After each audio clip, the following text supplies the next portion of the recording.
no sé tú, pero es difícil no enamorarse de Jesús. Es difícil no enamorarse de este que nos salvó, del Hijo de Dios. Es difícil no enamorarse del Señor y de lo que Él significa para nosotros.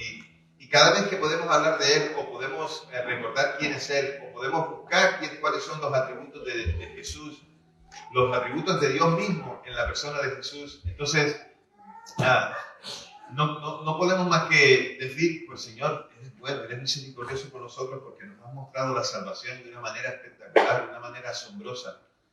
Y Jesús tiene que ver con esa, por favor, Tiago, pon la imagen.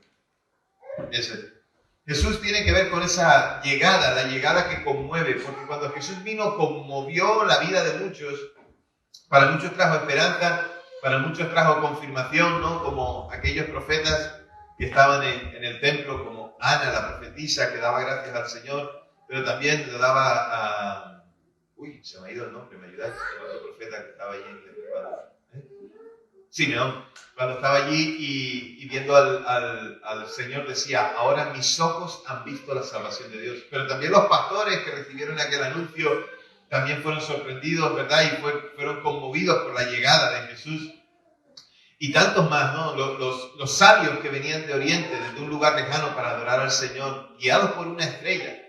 Impresionante, pero tantos que fueron conmovidos y otros que no. Pero para nosotros, para la iglesia, para los que hemos creído en el Señor, para los que confiamos en el Señor y en su salvación, sabemos que la venida del Mesías nos hizo nuevas criaturas y nos dio una identidad también diferente.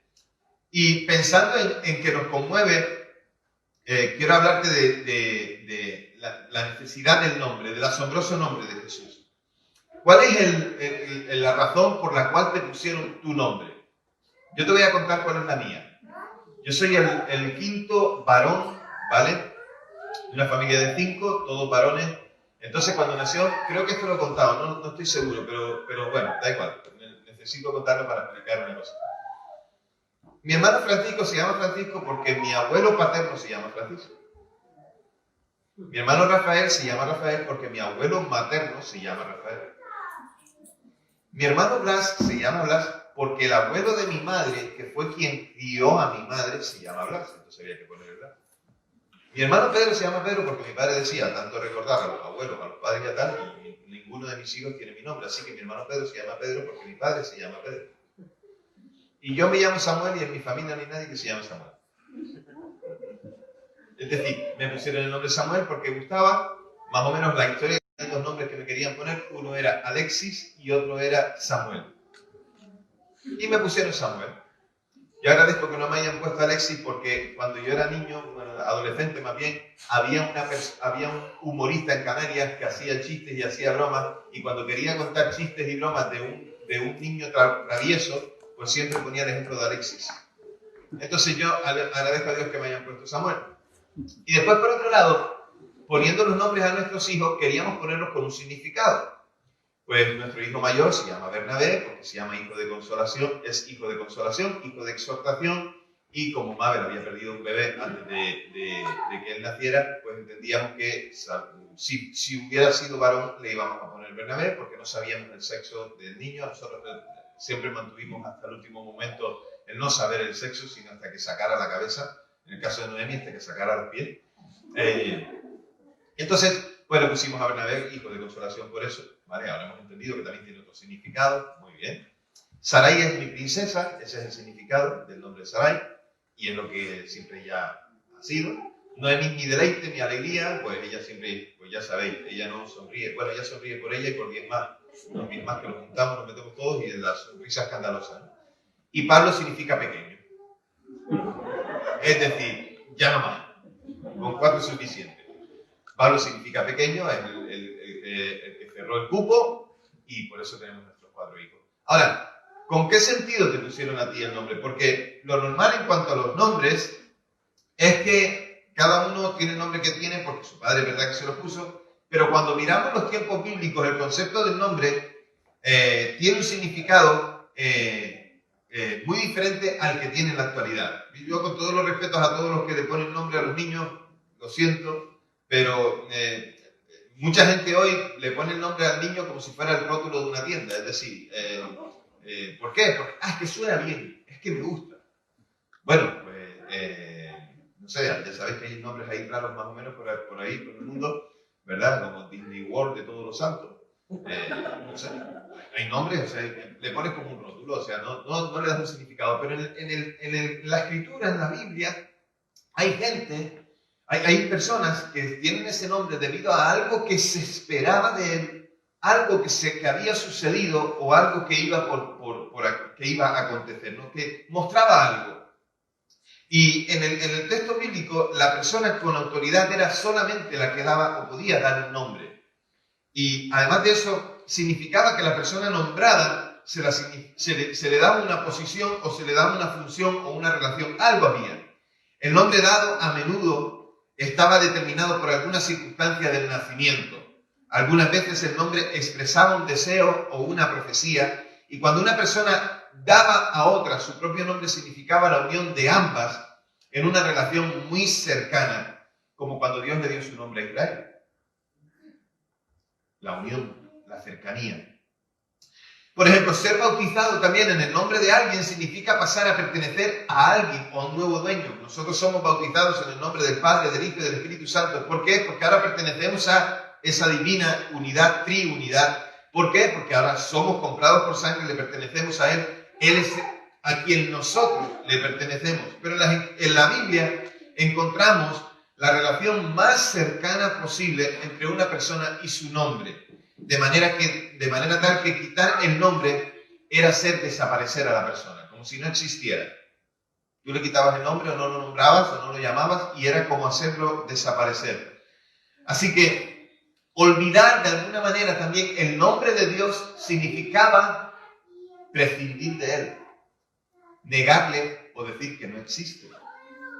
Entonces, el nombre mostraba la persona tal cual se había revelado. Por ejemplo, el nombre del Señor significaba que el Señor en los atributos que Él había manifestado, que Él es Señor en los atributos que Él había manifestado. Por ejemplo, si decimos que Él es santo, es que Él tiene ese atributo. Dice de Él, de su santidad, o dice de su poder, o dice de su amor, o de su justicia, o de su misericordia. En la Biblia, el nombre significa la presencia de la persona en el carácter que tiene, en cómo se manifiesta. Cuando hablas del nombre, hablas de cómo su carácter. Y el ser enviado o el hablar en el nombre de alguien significaba también ser portador de una autoridad, de representar a una persona. Vengo en nombre de o represento a tal persona, significa también eso. Tiene mucho sentido el nombre. En la Biblia el nombre significa la presencia de esa persona en su carácter, pero también vemos en la Biblia que como no tanto como en la actualidad, ¿verdad? Que casi al azar vienen los nombres, ¿verdad? O por filiación, como el apellido, que ya viene determinado. En lo que sea posible, el nombre siempre debe expresar la naturaleza de lo que lleva. Y su elección, elegir el nombre, queda influenciado por circunstancias del nacimiento o por un voto o por cualquier otra cosa con respecto al hijo. Mira, voy a ponerte ejemplos para que sepas. Eva, su nombre es, o su significado ¿cuál es? Vida. Dios la creó y le dio vida, junto con el hombre. Noé significa reposo. Isaac significa risa. Esaú significa velloso o velludo, que tiene mucho pelo, y era lo que era el niño. Edom significa rojo. Y Jacob, este sí que muchos vos lo sabéis, Jacob significa ¿qué? Suplantador. ¿Vale? Fue el que se agarró al talón del hermano, ¿verdad? Fue el que tomó el lugar del hermano de Esaú, a quien le correspondía la primogenitura, la tomó él, suplantador.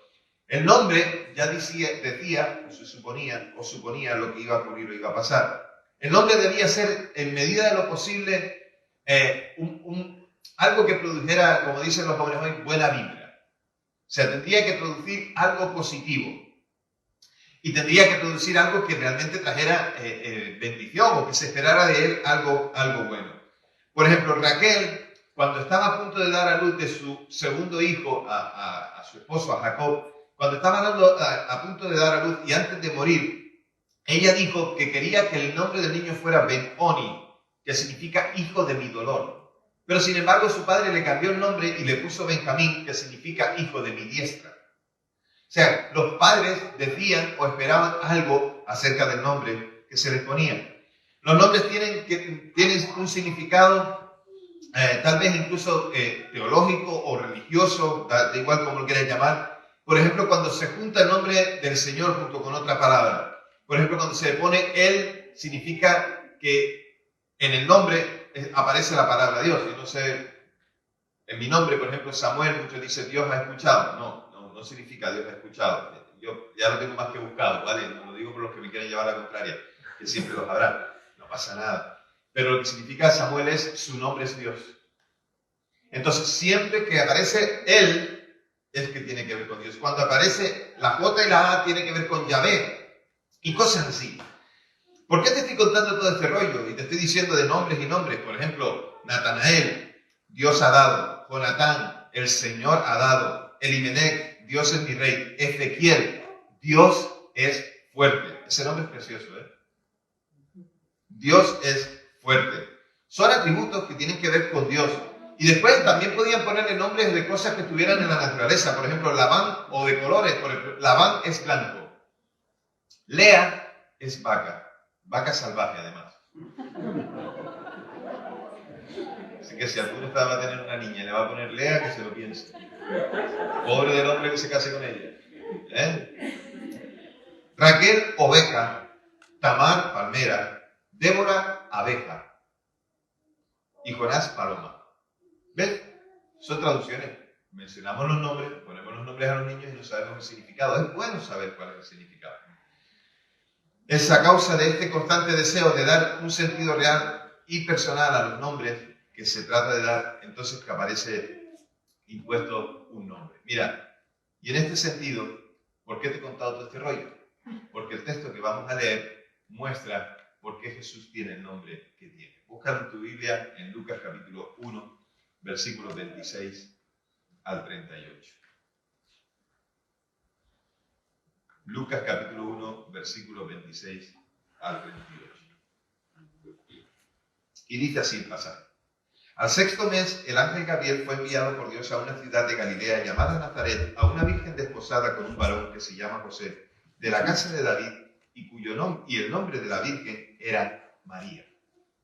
Y entrando el ángel en donde ella estaba, dijo: salve muy favorecida, el Señor es contigo, bendita tú entre las mujeres. Mas ella, cuando le vio, se turbó por sus palabras y pensaba qué salutación sería esta.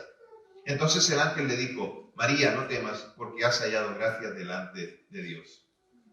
Y ahora concebirás en tu vientre. Fíjense en estas frases ahora, porque esto va a ser lo que vamos a estar meditando en las próximas 3 semanas en cuanto a la persona de Jesús. Dice: y darás a luz un hijo, y llamarás su nombre Jesús. Este será grande y será llamado Hijo del Altísimo. Lo primero que vemos en esta llegada que a todo el mundo conmueve es que Jesús tiene un nombre que es sobre todo nombre, es un nombre asombroso. Y sigue diciendo el 32, y el Señor Dios le dará el trono de David su padre. Y Jesús tiene un trono, es decir, Jesús tiene una identidad con el nombre, ahora con el trono tiene una posición. Y la posición de Jesús es importante, lo veremos la semana que viene. Y el 33 dice: y reinará sobre la casa de Jacob para siempre, y su reino no tendrá fin. Y Jesús tiene una autoridad. Entonces, seguimos leyendo, dice: entonces María dijo al ángel: ¿cómo será esto? Pues no conozco varón. Respondiendo el ángel le dijo: el Espíritu Santo vendrá sobre ti, y el poder del Altísimo te cubrirá con su sombra. Por lo cual también el santo ser que nacerá será llamado Hijo de Dios. Y aquí tu parienta Elizabeth, ella también ha concebido hijo en su vejez, y este es el 6º mes para ella, la que se llamaba estéril, porque nada es imposible para Dios. Y entonces María dijo: he aquí la sierva del Señor, hágase conmigo conforme a tu palabra. Y el ángel se fue de su presencia. Ya hablé hace algún tiempo en Navidad, por cierto, acerca de este pasaje y de lo que significaba el alumbramiento, o sea, la venida del Espíritu Santo sobre María, la concepción virginal de Jesús en una mujer, una joven, que siendo temerosa de Dios, Dios la escoge para ser apartada. No voy a entrar mucho en ese tema, pero en ese contexto solamente confirmamos y afirmamos cosas. Lo que para muchos es una duda, para nosotros es una afirmación, porque ¿qué hay imposible para Dios? El mismo texto lo dice. ¿Qué hay imposible para Dios que puede poner en el vientre de una mujer sin haber tenido una relación sexual, que puede poner a un bebé? ¿Hay imposible algo para Dios? ¿Hay algo imposible para el que venció la muerte? ¿Hay algo imposible para el que resucita y sube a los cielos y está a la diestra del Padre? ¿Hay algo imposible para Dios que separó las aguas? ¿Hay algo imposible para Dios que puso agua dulce donde había agua salada? ¿Hay algo imposible para Dios como para hacer extender la iglesia por toda la faz de la tierra a pesar de la oposición y de la persecución que sufrió? ¿Hay algo imposible para Dios? Pues para los que creemos en Dios, creemos que para Él no hay nada imposible. Y es lo que dice el texto que acabamos de leer. Para Dios no hay nada imposible. Así que, si te fijas por lo que hemos leído y centrándonos en esos versículos que te pido por favor, Tiago, que pongas en los versículos que están subrayados de color azul. Vale.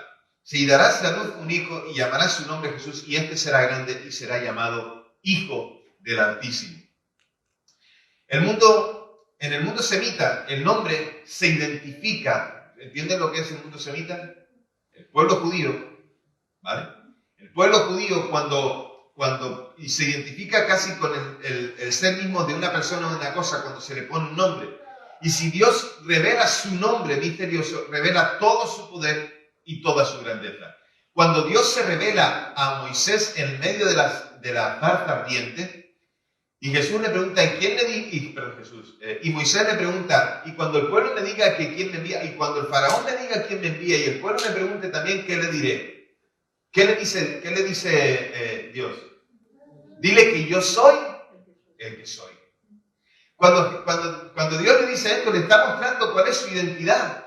De ahí el concepto para que podamos entender. Conocer e invocar el nombre de Dios equivale a solicitar o sentir su protección. Si conocemos y nosotros invocamos el nombre del Señor, sabemos quién es, entonces por lo tanto le estamos reconociendo como quién es Él y qué protección da a nosotros.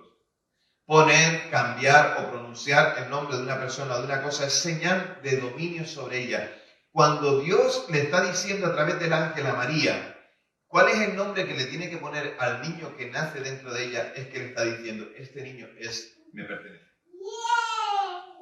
Eso quedó genial ahí.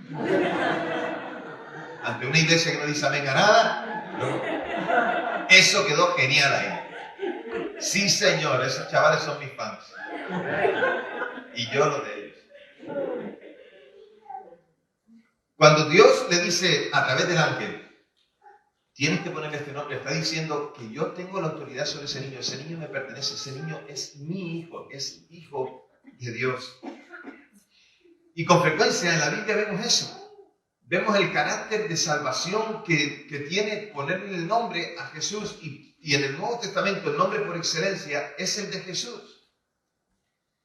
Y es un nombre sobre todo nombre. Y es un nombre asombroso. Y cuando decimos Jesús no es solamente las letras, y aquí detrás las tenemos porque es el protagonista. Nos gustaría haber puesto 3.16, pero no, 3.16 no es protagonista, 3.16 es un instrumento. Nos encanta el nombre de Jesús porque cuando pensamos en Jesús, estamos pensando en quién es Él. El misericordioso, el que nos ama, el que nos abraza, el que nos mira con cariño, el que nos empuja, el que nos dice voy contigo, el que nos coge en brazos cuando tenemos que ser cogidos. Este es Jesús. Cuando pensamos en Jesús, pensamos en su obra en la cruz, pensamos en el sacrificio, pensamos en toda su vida, en todas sus enseñanzas. Pensamos en la identidad que Él tiene con el Padre, es mostrándonos al Padre. Jesús nos mostró al Padre, nos acerca al Padre, intercede por nosotros. Jesús toma nuestro lugar, va a la cruz. Es Jesús. Cuando pensamos en Jesús, pensamos en tantas cosas. Por eso cuando más ponemos de Jesús, cuanto más conocemos de Jesús, es difícil no enamorarse más de Él, es difícil no identificarse más con Él, es difícil incluso no renunciar a todas las decoraciones navideñas por lo que significa Jesús. Jesús es mucho más de lo que significa un solo nombre.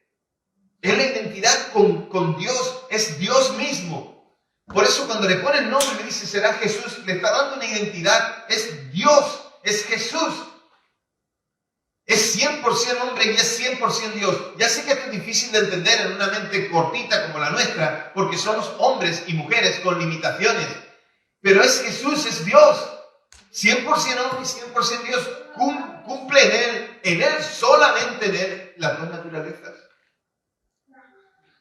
Es Dios y es hombre. El nombre de Jesús, al igual que el de Josué, significan, o su raíz tiene como significado, el Señor es salvación, o salvación. Y la gente comenzó a identificar ese nombre con el de David. ¿Por qué?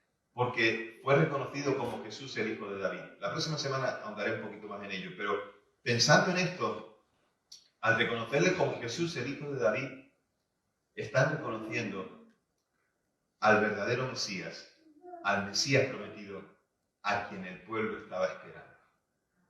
Las profecías, más de 300 en el Antiguo Testamento, que hablan acerca de la venida del Mesías, de la llegada de un Salvador, de alguien que pondría paz entre los hombres y que paz entre Dios y los hombres. Él es el Mesías que había de venir. Y cuando el ángel anunció a María el nombre, y con todo esto la revelación del propósito, ¿por qué? No solamente le dio el nombre, sino que le dijo, y él hará todas estas cosas, se sentará en un trono y su reino no tendrá fin. Le dio una identidad, le dio un propósito, y la joven entendió que solo un niño podía llevar un nombre con tal significado. Así que el nombre Jesús tenía que ver con la naturaleza humana del Mesías, de salvación, de traer salvación a la humanidad. Pero la promesa de ese nombre humano tenía su contraparte en la promesa del nombre divino. Por cuanto el ángel también dijo que el bebé, que ese niño, sería grande, versículo 32, estáis leyendo ahí conmigo, sería grande y sería llamado Hijo del Altísimo. Esta referencia del ángel diciendo esto es una referencia que Lucas recuerda acerca de un pasaje que está en Isaías capítulo 7, versículo 14. Y en ese pasaje se habla de que Dios dará una señal al pueblo. Y esa señal sería que vendría un niño. Y un niño que sería el Hijo del Altísimo. Déjame ponerte en contexto. El texto de Isaías dice que el mismo Señor será el que dará la señal. ¿Y por qué dice esto? Dice que dará la señal, y en el texto, vemos que el ángel da la señal en nombre del Señor. Pero cuando dice que el texto en Isaías, que el Señor dará una señal, es porque el rey Acaz en ese entonces fue invitado por el profeta Isaías a que pidiera una señal a Dios acerca de lo que estaba sucediendo. ¿Qué estaba sucediendo? Muy sencillo. Lo que estaba sucediendo es que el pueblo de Judá, o sea, Israel, el pueblo de Dios, iba a recibir el ataque de Sennacherib y su ejército. Y estaban destinados a ser castigados, a perder, a ser vencidos, porque el pueblo se había alejado de Dios y había pecado. En otras ocasiones os he dicho que los reyes son los que funcionan en el Antiguo Testamento como los pastores del pueblo. La vida de Acaz era una vida que no tenía ni pie ni cabeza porque estaba alejado de Dios. Dice la Escritura acerca de él que fue uno de esos reyes que no hizo lo recto delante de Dios. ¿Estáis conmigo? ¿Me estáis siguiendo? No hizo lo recto delante de Dios. Y el profeta, de parte de Dios, le dice a Acaz, pide una señal. Pide una señal al Señor. Y él dice, yo no soy quien para pedir una señal. Y no la pidió. El enfado de Dios es que en el versículo 14, Isaías 7:14, la respuesta de Dios dice, pues yo mismo el Señor os daré una señal. He aquí la señal. Es lo que Lucas toma como referencia para recordar por qué Jesús vino a la tierra. Es extraordinario ver la profecía ahí. Porque se supone que lo que está diciendo Isaías es que nacerá un niño que tiene que ver con él, con Isaías. Será su hijo. Pero se toma este pasaje como una referencia para recordar ahora, para mostrar ahora que Jesús es el Mesías. El Mesías. Está escogido el lenguaje en Isaías y también en Lucas de tal manera que es aplicable para una cosa inmediata, pero también que su cumplimiento perfecto tiempo será con la venida del Mesías. Por eso este anuncio cobra mucha importancia con estas palabras, porque es la señal en Jesús de que todo se está cumpliendo. Es Jesús, es el Salvador. El Hijo de Dios tenía que venir de manera que se le recordara y se le anunciara.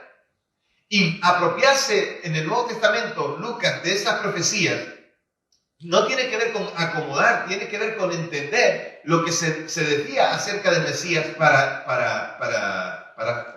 Jesús, aplicándolo a Jesús.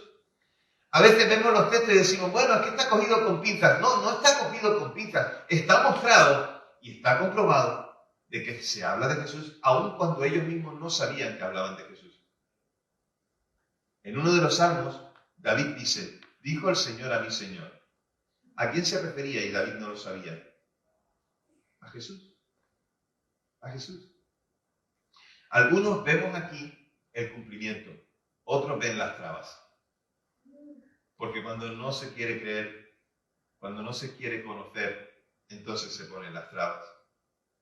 Hay suficientes semejanzas en este gran prototipo como para que se puedan reconocer, la puedan reconocer los que la buscan, pero las puedan descartar aquellos que no quieren descubrirla. Era frecuente que las madres le pusieran los nombres a sus hijos y María no tuvo esa oportunidad porque ese hijo que ella tenía no era un hijo que ella hubiera deseado decir, tener, voy a quedarme embarazada, no. Para ella fue todo una sorpresa, para ella fue todo diferente, o sea, diferente al orden. Y ya sabéis lo que sucedió con José, que quiso marcharse, escaparse porque no entendía lo que estaba pasando y el ángel tuvo que hablarle para que se quedara. Confirmación. El nombre del Mesías no es un mero apelativo, no es un rótulo, es el nombre del Mesías. Es el que describe cómo es Él, su carácter.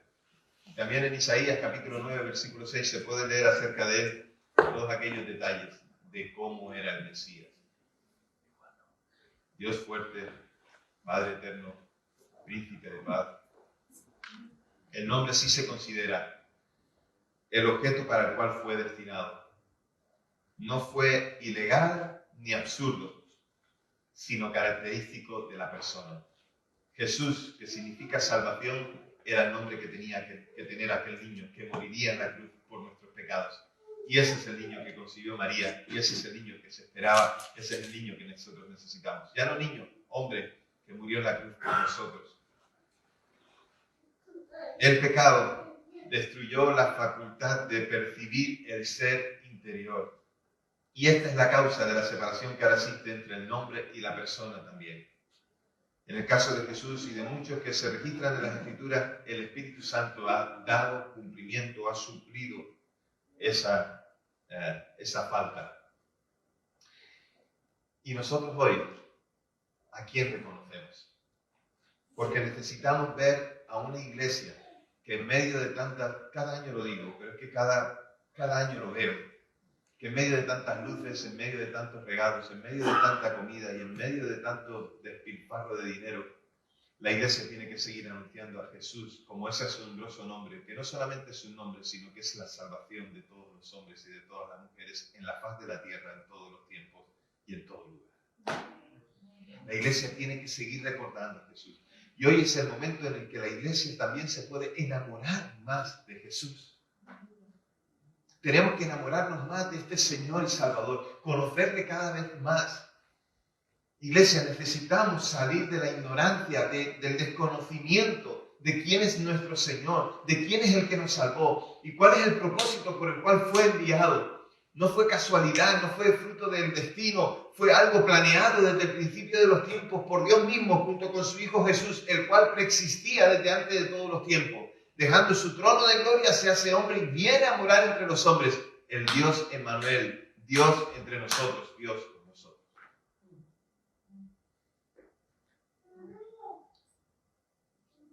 El reconocimiento de Jesús, su autoridad y su posición no dependen de lo que la gente diga de Él, sino de lo que Dios ha dicho acerca de su Hijo. Unos dicen una cosa, otros dicen otra. Los constantes desprecios a nuestro Señor y Salvador por parte de un mundo que no cree, los tenemos ahí, son evidentes. ¿Dónde está? ¿Quién es? ¿Tú lo has visto? Estas son las cosas que uno puede oír. Dime de Él, ¿dónde está? ¿Dónde lo puedo encontrar? Le hablamos de Jesús a la gente y la gente dice de Él una cosa, dicen de Él otra. Lo han llegado hasta a poner o a posicionar junto con ideologías políticas diciendo Jesús era así o era así. Me da vergüenza. Y todavía me da más vergüenza que algunos cristianos le quieran poner una etiqueta de ese tipo al que es el Salvador del mundo. Los constantes desprecios que recibe el Salvador no le denigran porque un ser creado, o sea, un hombre o una mujer, no tiene ninguna autoridad para determinar la identidad del Señor. La identidad del Señor no depende de lo que un hombre diga, una mujer diga. La identidad del Señor depende de lo que Jesús dice que es. ¿Quién? El Padre. El ser humano no tiene dominio sobre el Señor. El ser humano no puede decirle al Señor quién tiene que ser, porque su nombre dice que Él es salvación. Reconozcamos en Jesús no solo un nombre, sino una identidad. Él es el enviado de Dios y el Salvador del mundo. Es tu Salvador, es mi Salvador, y Él quiere salvar a todos aquellos que se acercan a Él para reconocerle como el Hijo de Dios, el Hijo del Altísimo. La Iglesia debe reconocer, debe conocer e invocar el nombre de Jesús para recibir su protección. Nosotros ya conocemos el nombre. Nosotros ya sabemos lo que significa. Por tanto, ahora sabemos también qué es lo que tenemos que decir y cómo lo tenemos que decir. ¿Es posible que Pablo suba para poder tocar, por favor? Sabemos como iglesia qué es lo que tenemos que decir. Y por lo tanto, cuando adoramos su nombre, vemos no solamente a Jesús, sino que recibimos la protección de Dios, porque invocando su nombre estamos reconociendo al que vive por los siglos de los siglos. No seguimos solo al nombre, sino al Dios vivo. Y Dios de su Santo Espíritu. Y estando con nosotros podemos adorarle, podemos buscarle, podemos alabarle con todas nuestras fuerzas. Él, Dios mismo, habita entre nosotros. En la persona del Espíritu Santo.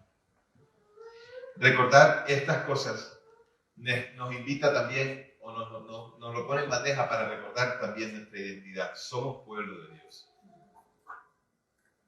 Y nos invita a enamorarnos más de Dios. Y yo quiero invitarte a que hoy te enamores más de Dios, en la persona de Jesús, reconociendo quién es Jesús. Y que nuestras vidas como pueblo de Dios, como hijos de Dios, como iglesia, puedan levantar el nombre de Dios en alto.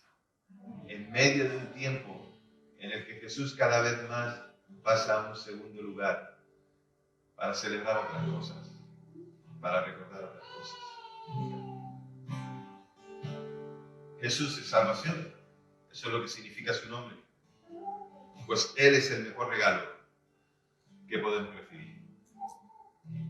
No hay un mejor regalo que este. No hay mejor regalo que Jesús. Y si aún no lo has recibido en tu corazón como el Señor y Salvador de tu vida, hoy es el día. Hoy puede ser el día en el que tú le dices a Jesús, Jesús, ven a mi corazón, te acepto, te recibo. Ahora sé que eres Dios mismo, que has sido enviado para perdonar mis pecados y para reconciliarme con el Padre. Jesús, hoy quiero que entres en mi vida.